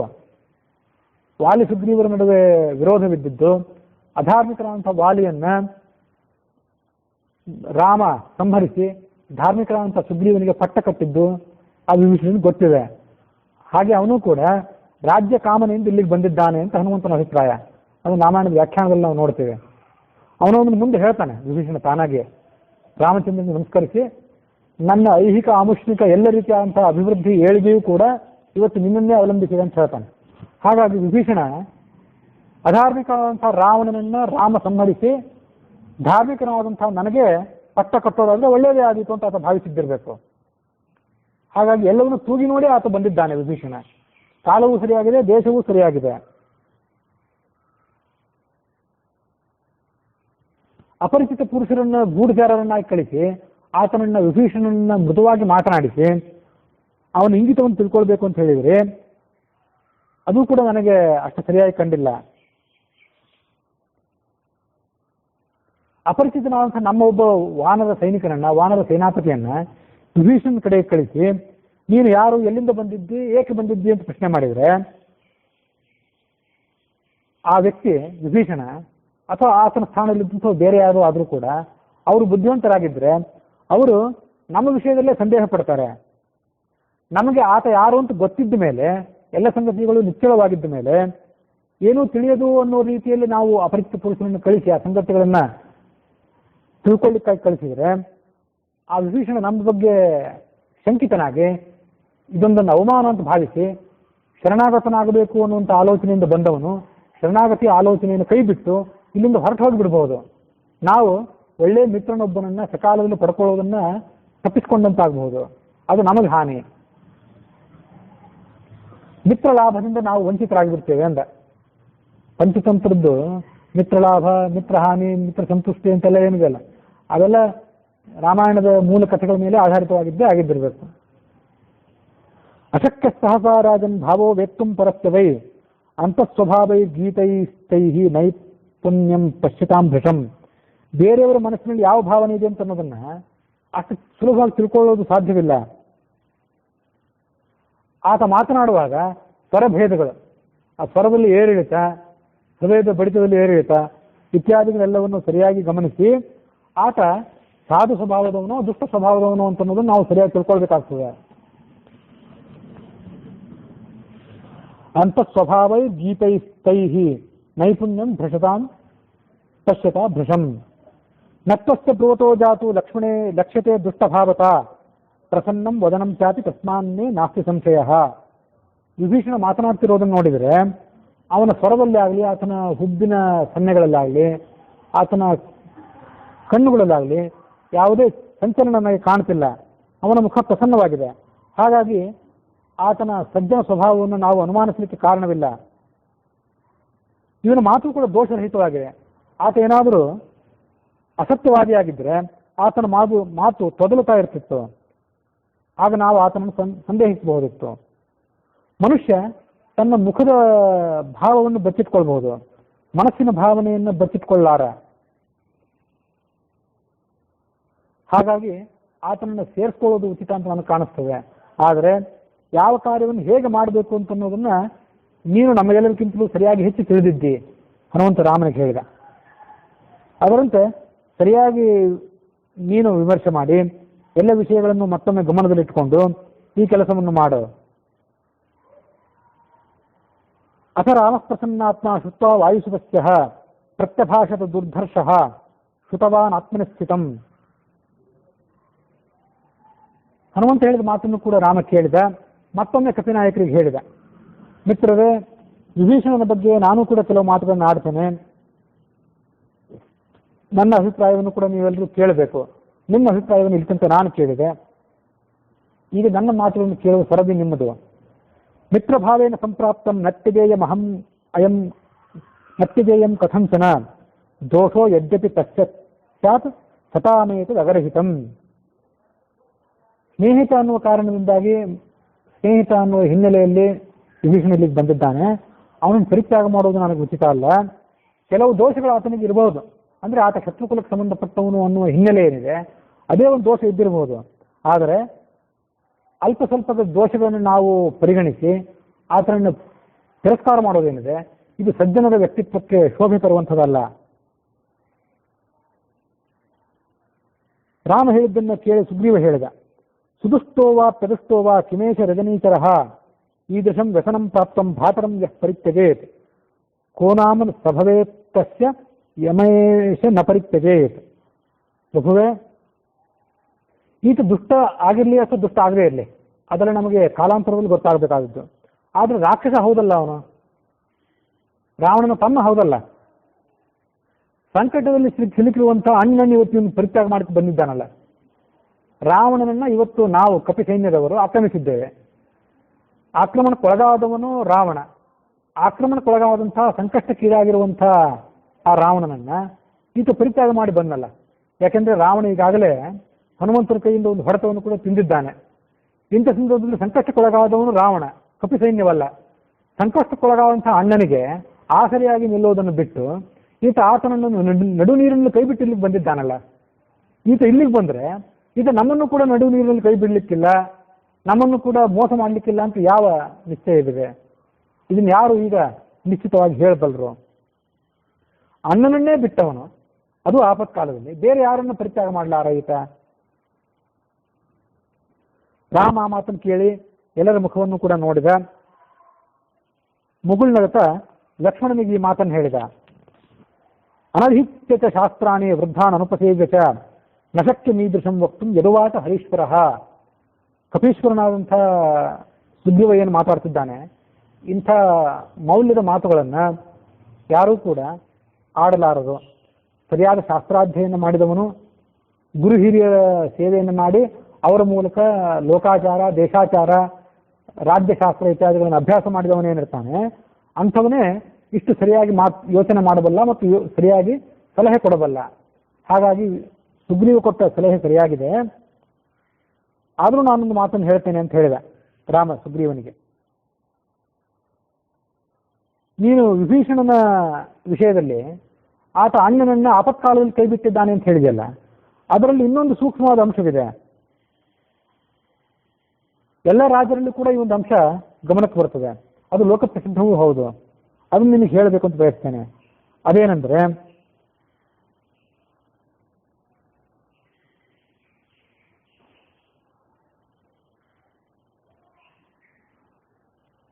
ಅಮಿತ್ರಾಸ್ತತ್ ಕುಲೀನಾಶ್ಚ ಪ್ರಾತಿದೇಶ್ಯಾಶ್ಚ ಕೀರ್ತಿತಾಃ ವ್ಯಸನೇಶು ಪ್ರಹರ್ತಾರಃ ತಸ್ಮಾದಯ ಮಿಹಾಗತಃ.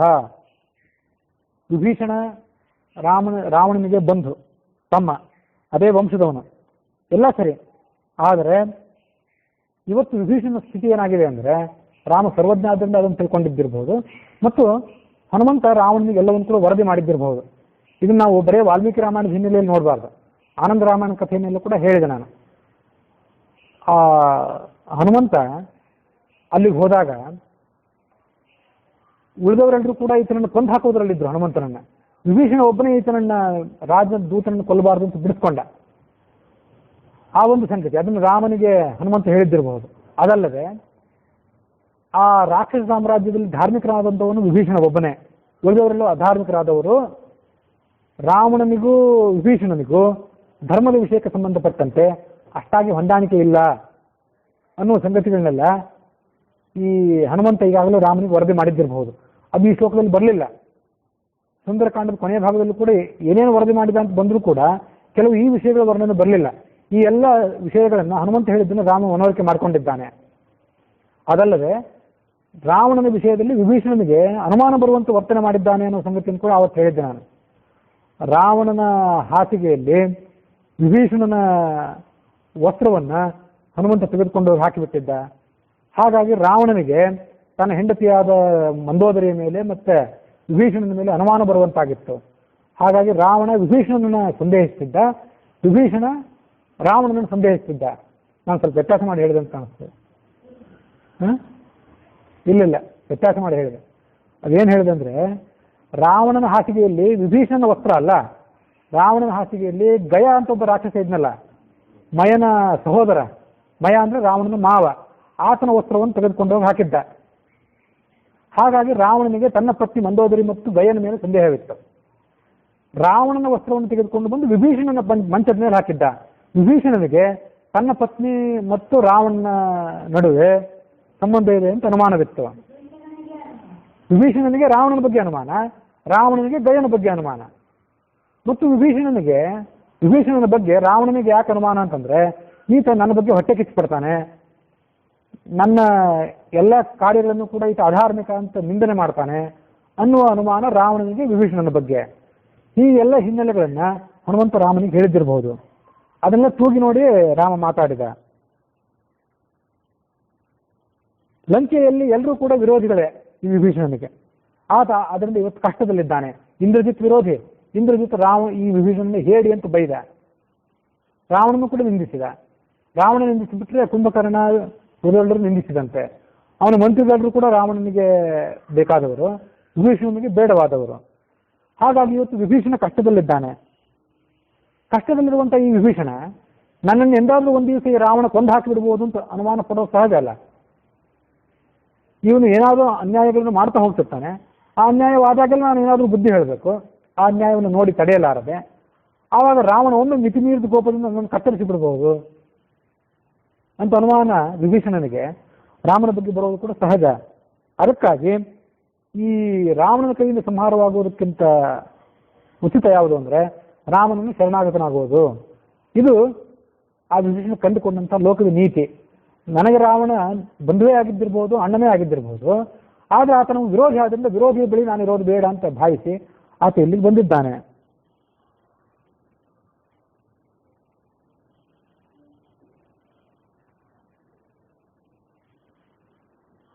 ಎಷ್ಟು ದೋಷಸ್ತ್ವಯಾ ಪ್ರೋಕ್ತೋ ಹಿ ಅದಾನೆ ಅರಿಬಲಸ್ಯ ಚ ತತ್ರ ವೈ ಕೀರ್ತಯಿಷ್ಯಾಮಿ ಯಥಾಶಾಸ್ತ್ರಂ ಇದಂ ಶೃಣು.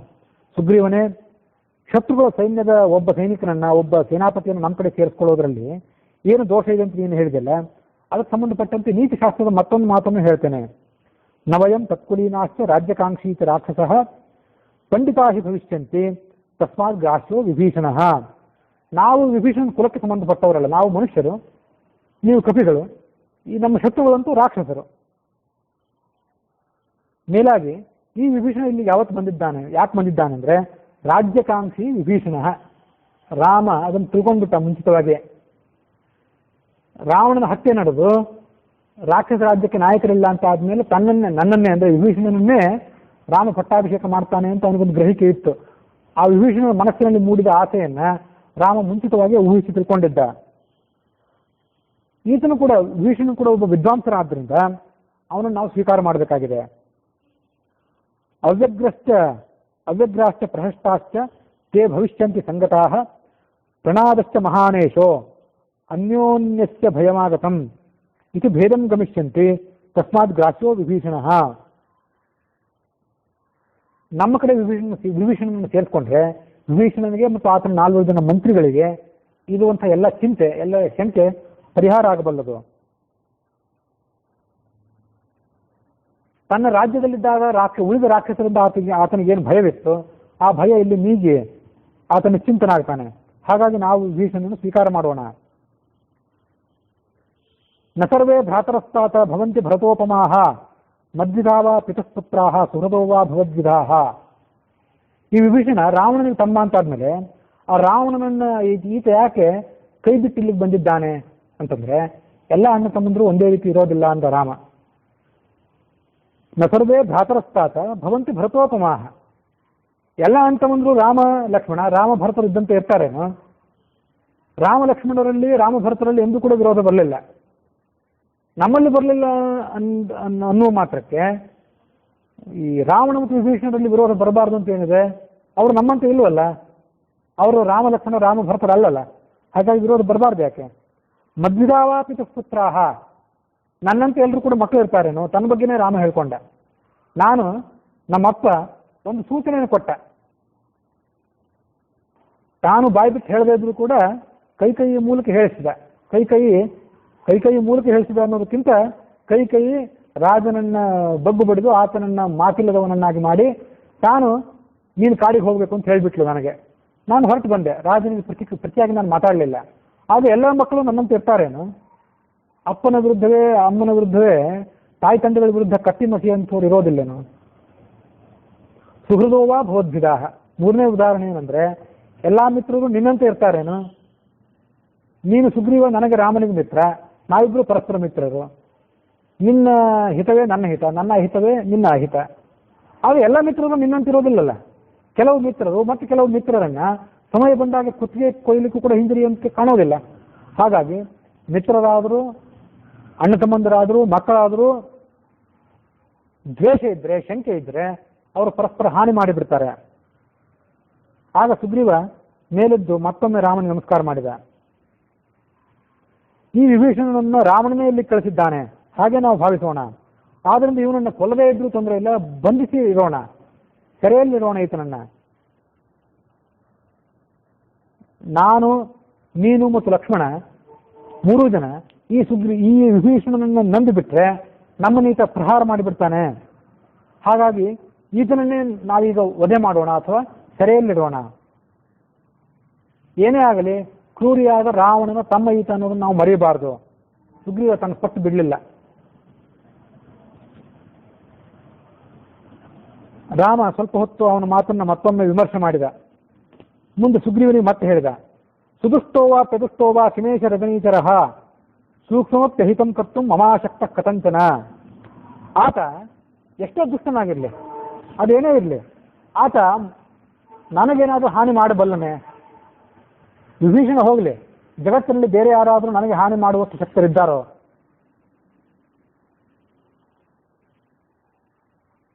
ಪಿಶಾಚಾನ್ ದಾನವಾನ್ ಯಕ್ಷಾನ್ ಪೃಥಿವ್ಯಾಂ ಚೈವ ರಾಕ್ಷಸಾನ್ ಅಂಗುಲ್ಯಗ್ರೇಣ ತಾನ್ ಹನ್ಯಾಂ ಇಚ್ಛನ್ ಹರಿಗಣೇಶ್ವರ. ನಾನು ಅಪೇಕ್ಷೆ ಪಟ್ಟರೆ ಈ ಜಗತ್ತಿನಲ್ಲಿರುವಂತಹ ಪಿಶಾಚಿಗಳು, ದಾನವರು, ಯಕ್ಷರು, ರಾಕ್ಷಸರು ಎಲ್ಲರನ್ನೂ ಕೂಡ ಸಂಹಾರ ಮಾಡಬಲ್ಲೆ. ನನಗೆ ಯಾರೂ ಕೂಡ ಅಪಕಾರ ಮಾಡಲಾರರು.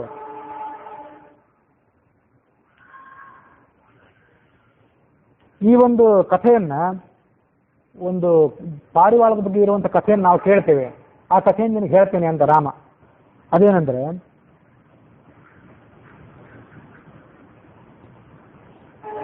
ಒಂದು ವೃಕ್ಷದ ಮೇಲೆ 2 ಪಾರಿವಾಳಗಳಿದ್ದವು, ಒಂದು ಹೆಣ್ಣು ಒಂದು ಗಂಡು. ಅಲ್ಲಿಗೊಬ್ಬ ಬೇಡದವನು ಬಂದ. ನಡುಗುತ್ತಾ ಬಂದಂಥದ್ದು, ತಿಳಿಯಾಗಿತ್ತು ಅವನಿಗೆ. ಸ್ವಭಾವತಃ ಪಕ್ಷಿಗಳಿಗೆ ಬೇಡದವನೇ ಶತ್ರು. ಅದರಲ್ಲೂ ಆ ಬೇಡವನು ಎಷ್ಟು ಕ್ರೂರಿಯಾಗಿದ್ದ ಅಂತಂದ್ರೆ, ಆ ಹೆಣ್ಣು ಬೇಡವನ್ನು ಈಗಾಗಲೇ ಕೊಂದು ಹಾಕಿಬಿಟ್ಟಿದ್ದ ಅವನು. ಬಾಣ ಪ್ರಯೋಗ ಮಾಡಿ ಗಿಡದ ತುದಿಯಲ್ಲಿ ಕೂತ್ಕೊಂಡಿರುವಂತಹ 2 ಪಾರಿವಾಳಗಳ ಪೈಕಿ ಹೆಣ್ಣು ಪಾರಿವಾಳವನ್ನ ಇದೇ ಬೇಡನೆ ಕೊಂದು ಹಾಕಿದ್ದ. ಕೊಂದು ಹಾಕಿ ಅದನ್ನು ತೆಗೆದುಕೊಂಡು ಹೋಗುವ ಹೊತ್ತಿನಲ್ಲಿ ಜೋರಾಗಿ ಮಳೆ ಬಂತು, ಚಳಿಗಾಳಿಗಳು ಪ್ರಾರಂಭ ಆದವು. ಆತನಿಗೆ ಮುಂದೆ ಪ್ರಯಾಣ ಮಾಡ್ಲಿಕ್ಕಾಗಲಿಲ್ಲ. ಆತ ಮರಳಿ ಬರಬೇಕಾಯ್ತು. ಮರಳಿ ಬಂದು ಅದೇ ವೃಕ್ಷದ ಆಶ್ರಯವನ್ನು ಪಡ್ಕೊಳ್ಬೇಕಾಯ್ತು.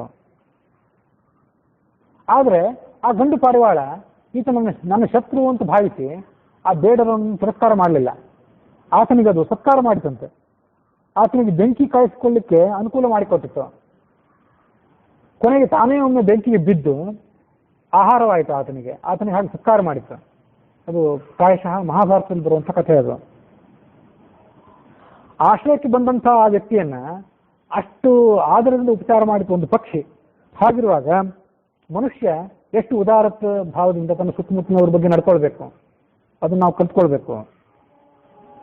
ಸಹಿತಂ ಪ್ರತಿಜಗ್ರಾಹ ಭಾರ್ಯಾ ಹರ್ತಾರಮಾಗತಂ ಕಪೋತೋ ವಾನರ ಶ್ರೇಷ್ಠ ಕಿಂ ಪುನರ್ ಮದ್ವಿರೋ ಜನಃ. ನನ್ನಂಥ ಮನುಷ್ಯ, ಉದಾರ ಸ್ವಭಾವದ ಮನುಷ್ಯ, ನಾವು ಶತ್ರುಗಳನ್ನು ಕೂಡ ಉದಾರ ಮನೋಭಾವದಿಂದ ನಡೆಸ್ಕೊಳ್ಬೇಕು. ಕಂಡು ಅಂತ ಒಬ್ಬ ಮಹರ್ಷಿ, ಕಣ್ವ ಮಹರ್ಷಿಯ ಮಗ ಆತ. ಅವನು ಕೆಲವು ಧಾರ್ಮಿಕ ವಿಷಯಗಳಿಗೆ ಸಂಬಂಧಪಟ್ಟಂತೆ ಹೀಗೆ ಮಾತನಾಡಿದ್ದಾನೆ. ಅದನ್ನು ಹೇಳ್ತೇನೆ ಕೇಳು.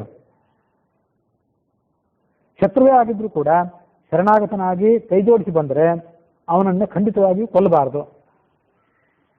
ಆರ್ತೋವಾ ಯದಿವಾ ದೃಪ್ತಃ ಪರೇಶಾಂ ಶರಣಂ ಗತಃ ಅಪಿ ಪ್ರಾಣಾನ್ ಪರಿತ್ಯಜ್ಯ ರಕ್ಷಿತವ್ಯ ಕೃತಾತ್ಮನ. ದುಃಖಿಯೇ ಆಗಲಿ, ಅಭಿಮಾನದವನಾಗಿರಲಿ, ಸೊಕ್ಕಿನವನಾಗಿರಲಿ, ಎಂಥವನೇ ಆಗಿದ್ರು, ಶತ್ರುವೇ ಆಗಿದ್ರು ಕೂಡ ಶರಣಾಗತನಾಗಿ ಬಂದರೆ ಆತನನ್ನು ಕಾಪಾಡಬೇಕು. ತಂಚೇದ್ ಭಯಾದ್ವಾ ಮೋಹಾದ್ವಾ ಕಾಮಾದ್ವಾಪಿ ನರಕ್ಷತಿ ಸ್ವಯಂ ಶಕ್ತ್ಯಾ ಯಥಾನ್ಯಾಯಂ ತತ್ಪಾಪಂ ಲೋಕಗರ್ಹಿತಂ ವಿನಷ್ಟಃ ಪಶ್ಯತೋ ಯಸ್ಯಾಹ ರಕ್ಷಿತು ಶರಣಾಗತಃ ಆದಾಯ ಸುಕೃತಂ ತಸ್ಯ ಸರ್ವಂ ಗಚ್ಚೇದ್ ರಕ್ಷಿತಃ. ನಿಮ್ಮ ಬಳಿಗೆ ಶರಣಾಗತನಾಗಿ ಒಬ್ಬ ಬಂದರೆ ಆತನನ್ನು ನೀವು ಕಾಪಾಡದೇ ಇದ್ರೆ, ಅವನನ್ನು ನೀವು ತಿರಸ್ಕಾರ ಮಾಡಿಬಿಟ್ರೆ, ಆ ಬಂದವನು ನಿಮ್ಮ ಪುಣ್ಯವನ್ನು ಕಿತ್ಕೊಂಡು ತನ್ನ ಪಾಪವನ್ನು ನಿಮಗೆ ಕೊಟ್ಟು ಹೊರಟು ಹೋಗಿಬಿಡ್ತಾನೆ.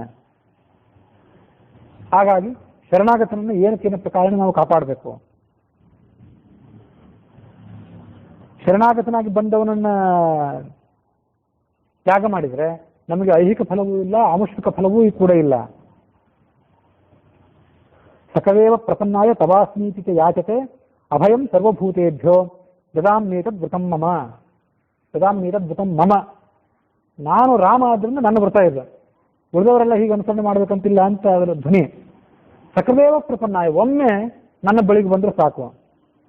ನಾನು ನಿನ್ನವನು, ನನ್ನನ್ನು ಕಾಪಾಡುವಂತ ಯಾರು ಭಕ್ತರು ನಾನು ಕೇಳ್ಕೊಂಡ್ರೆ ಸಾಕು, ನಾನು ಅವ್ರಿಗೆ ಅಭಯ ಕೊಡ್ತೇನೆ, ಇದು ನನ್ನ ವ್ರತ ಅಂದ ರಾಮ. ಅನಯೈನಂ ಹರಿಶ್ರೇಷ್ಠ ದತ್ತಮಸ್ಯಾಭಯಂ ಮಯ ವಿಭೀಷಣೋ ವಾ ಸುಗ್ರೀವ ಯದಿವಾ ರಾವಣ ಸ್ವಯಂ.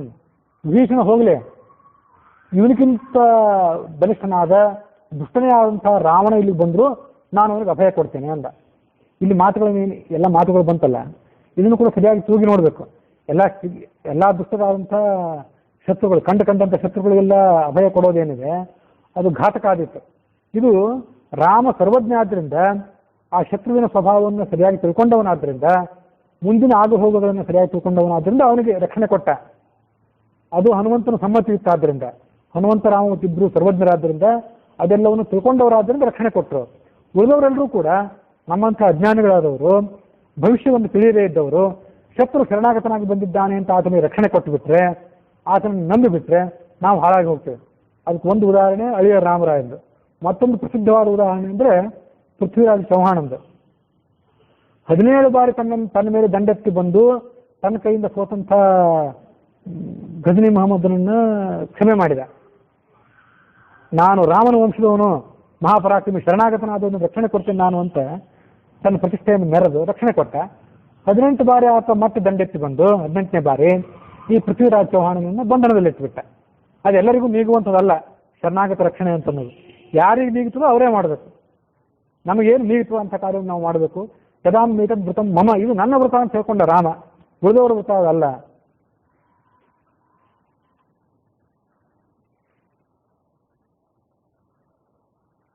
ಕಿಮತ್ರ ಚಿತ್ರಂ ಧರ್ಮಜ್ಞ ಲೋಕನಾಥ ಸುಖಾವಹ ಯತ್ವಂ ಆರ್ಯಂ ಪ್ರಭಾಷೇಥಾಹ ಸತ್ವವಾನ್ ಸತ್ಪಥೇ ಸ್ಥಿತಃ.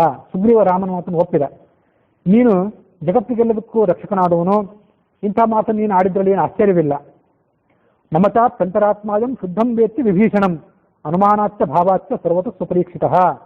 ನಿಜ ಹೇಳಬೇಕಂದ್ರೆ ನನ್ನ ಅಂತರಾತ್ಮದಲ್ಲಿ ಕೂಡ ಸುಗ್ರೀವನ ಬಗ್ಗೆ ಒಳ್ಳೆಯ ಭಾವನೆಯೇ ಇದೆ. ಆತನನ್ನು ಸ್ವೀಕಾರ ಮಾಡಲಿಕ್ಕೆ ನನಗೂ ಅಭ್ಯಂತರವಿಲ್ಲ. ಆದರೂ ರಾಜ್ಯ ನೀತಿಯ ಪ್ರಕಾರ ಏನು ಹೇಳಬೇಕಾಗಿತ್ತು ಆ ಮಾತನ್ನು ಹೇಳಿದೆ. ವಿಭೀಷಣನು ಶೀಘ್ರವಾಗಿ ಇಲ್ಲಿಗೆ ಬರಲಿ, ಆತ ನಮ್ಮ ಒಳಗಿನವನಾಗಲಿ, ಆತನ ಸ್ನೇಹ ನಮ್ಮ ಸ್ನೇಹ ನಿರಾತಂಕವಾಗಿ ಮುಂದುವರಿಯಲಿ.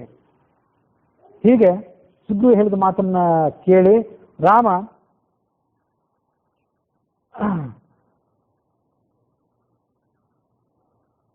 ವಿಭೀಷಣನ ಜೊತೆಗೆ ಸೇರಿದ, ಅಂದ್ರೆ ವಿಭೀಷಣನನ್ನು ಕರೆಸ್ಕೊಂಡ. ಅದು ಹೇಗೆ ಅಂದ್ರೆ, ಇಂದ್ರ ಪಕ್ಷಿರಾಜನಾದಂತಹ ಗರುಡನ ಜೊತೆಗೆ ಸಮಾಗಮವನ್ನು ಮಾಡಿದಂತೆ. ಇಂದ್ರ ಅಂದ್ರೆ ದೇವೇಂದ್ರ ಅಂತ ಕೂಡ ಇಟ್ಕೊಳ್ಬಹುದು, ಅಥವಾ ಇಂದ್ರ ಅಂದ್ರೆ ಜಗತ್ತಿಗೆಲ್ಲದಕ್ಕೂ ಇಂದ್ರ ಅಂತ ಭಗವಂತ. ಆತ ತನಗೆ ತನ್ನ ವಾಹನವಾಗಿ ಗರುಡವನ್ನು ಹೇಗೆ ಸ್ವೀಕಾರ ಮಾಡಿದ್ನಲ್ಲ, ಆ ಗರುಡನ ಕಡೆ ಸೇವೆ ಮಾಡಿಕೊಂಡು ಆತನಿಗೆ ಪುಣ್ಯವನ್ನು ಹೇಗೆ ದಯಪಾಲಿಸಿದ್ನಲ್ಲ, ಹಾಗೆ ರಾಮ ಸ್ವಯಂ ಸಮರ್ಥನಾಗಿದ್ರು, ರಾವಣನ ಸೈನ್ಯವನ್ನು ತಾನೊಬ್ಬನೇ ತಡೆಯಬಲ್ಲವನಾಗಿದ್ರು, ವಿಭೀಷಣನು ಕೂಡ ತನ್ನ ಪಕ್ಷಕ್ಕೆ ಸೇರಿಸಿಕೊಂಡು ಆತನ ಕೈಯಿಂದ ಸೇವೆ ಮಾಡಿಸ್ಕೊಳ್ಳಿಕ್ಕೆ ಮನಸ್ಸು ಮಾಡಿದ ಅಂತ ಕೂಡ. ಹೀಗೆ ಆ ಇಂದ್ರ ಅನ್ನೋ ಶಬ್ದಕ್ಕೆ ಸ್ವಯಂ ಪರಮಾತ್ಮ ಅಂತ ಅರ್ಥ ಮಾಡೋದು ಉಚಿತ ಅಂತ ನನ್ನ ಭಾವನೆ.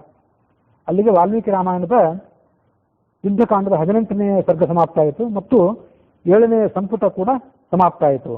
ಹರಿ ಓಂ ಶ್ರೀಕೃಷ್ಣಾರ್ಪಣಮಸ್ತು, ಶ್ರೀ ಸದ್ಗುರು ಚರಣಾರವಿಂದಾರ್ಪಣಮಸ್ತು ಇತಿ ವಾಲ್ಮೀಕಿಯೇ ಶ್ರೀಮದ್ ರಾಮಾಯಣೆ ಯುದ್ಧಕಾಂಡೆ 18 ಸರ್ಗ ಸಮಾಪ್ತಃ.